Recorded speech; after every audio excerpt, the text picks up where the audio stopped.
Hello everyone, this is the 7th lecture on impact of jet. In this lecture I am going to explain about force exerted by jet of water on a series of vanes. The force exerted by jet of water on a single moving plate is not practically feasible. This case is only theoretical one. In actual practice, a large number of plates are mounted on the circumference of wheel at a fixed distance apart as shown in a figure. The jet strikes a plate and due to the force exerted by jet on the plate, the wheel starts moving and the second plate mounted on the wheel appears before the jet, which again exerts the force on the second plate.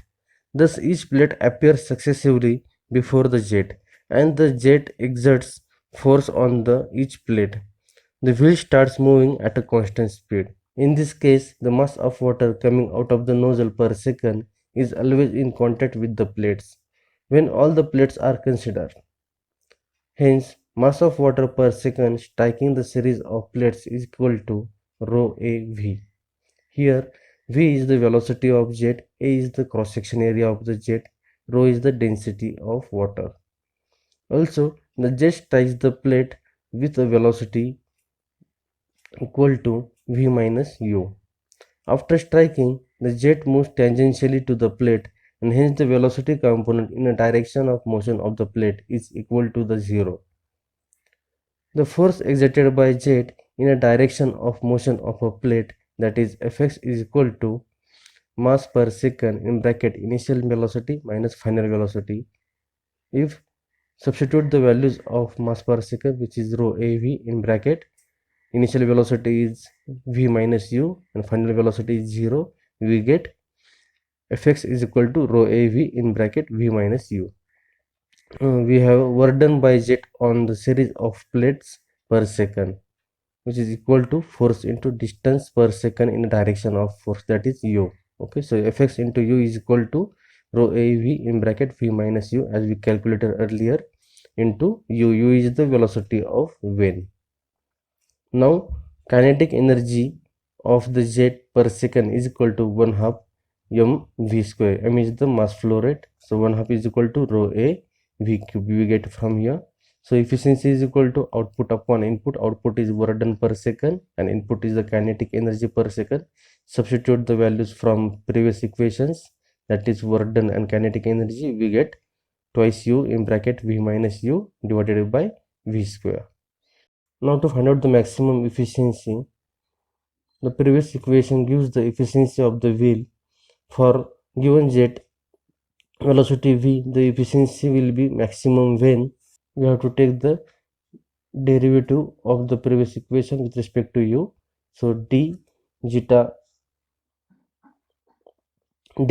upon du is equal to 0. Substitute the value of efficiency here and differentiate it with respect to the u. First of all, solve this. D by du in bracket twice u into v minus twice u square upon v square is equal to 0. If you take the derivative with respect to u, we get twice v minus 2 into 2u divided by v square is equal to 0. If you simplify this, you get v is equal to 4u upon 2. And now to calculate the maximum efficiency, substitute the value of v is equal to 2u in previous efficiency equation. So we get the maximum efficiency as maximum efficiency is equal to twice u in bracket twice u minus u divided by twice u square bracket square. Okay, if you simplify this, we get 1/2, which is equal to 50%. Okay, so the maximum efficiency is equal to 50%. Now this is all about the force exerted by jet on the series of flat plates. Now consider the force exerted on a series of radial curve vanes. Now for the radial curve vanes, the radius of the vane at inlet and outlet is different and hence the tangential velocities of the radial vane at inlet and outlet will not be equal. So consider a series of radial curve vanes mounted on a wheel as shown in the figure. The jet of water strikes the vane and the wheel starts rotating at a constant angular speed. In this case, now r1 is the radius of wheel at inlet of the vane, r2 is the radius of the wheel at the outlet of the vane, omega is the angular speed of the wheel. Now Here u1 and u2 is the different. u1 is equal to omega r1 and u2 is equal to omega r2. Here I have shown the velocity triangles at the inlet and outlet. Now the mass of water striking per second for a series of vanes is equal to rho a v1, okay, which is the mass of water coming out from nozzle per second.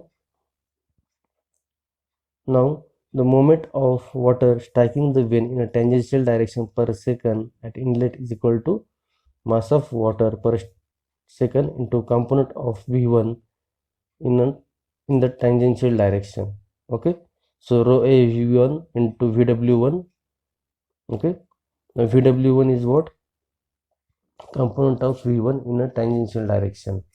Okay, if you resolve this v1 in a direction object, we get the vw1, right? That is v1 cos alpha. v1 cos alpha is equal to vw1. Similarly, moment of water at outlet per second, rho a v1 into component of v2 in a tangential direction, which is equal to rho a v1 in bracket minus v2 cos beta. v2 cos beta is nothing but the vw2. Okay, so we get the minus rho a v1 into vw2. Negative sign is taken as the velocity of v2 at the outlet is up in opposite direction. Now to calculate the angular momentum per second at the inlet, which is equal to momentum at the inlet into radius at the inlet. So momentum at the inlet is equal to, we have already calculated, rho a v1 into vw1 into radius at the inlet, which is capital R1. Now angular momentum per second at the outlet, similarly you have to calculate it. Momentum of outlet into radius at the outlet, which is equal to minus rho a v1 into vw2 into capital R2. Now here I am going to calculate the torque exerted by the water on the wheel.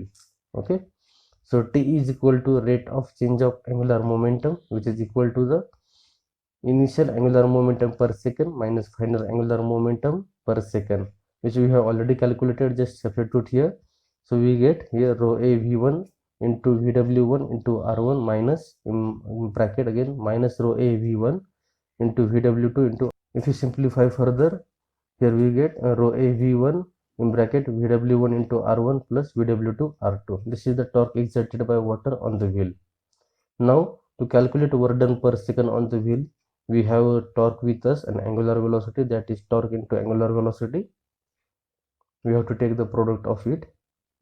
So after substituting the values of torque and angular velocity, we get here rho a v1 in bracket vw1 into u1 plus vw2 into u2. Okay, if suppose in this case, if the angle beta as shown in figure is an obtuse angle, then work done per second will be given as, which is equal to rho a v1 in bracket vw1 into u1 minus vw2 into u2. Now therefore in general, expression for the work done per second on the wheel is rho a v1 in bracket vw1 u1 plus minus vw2 u2.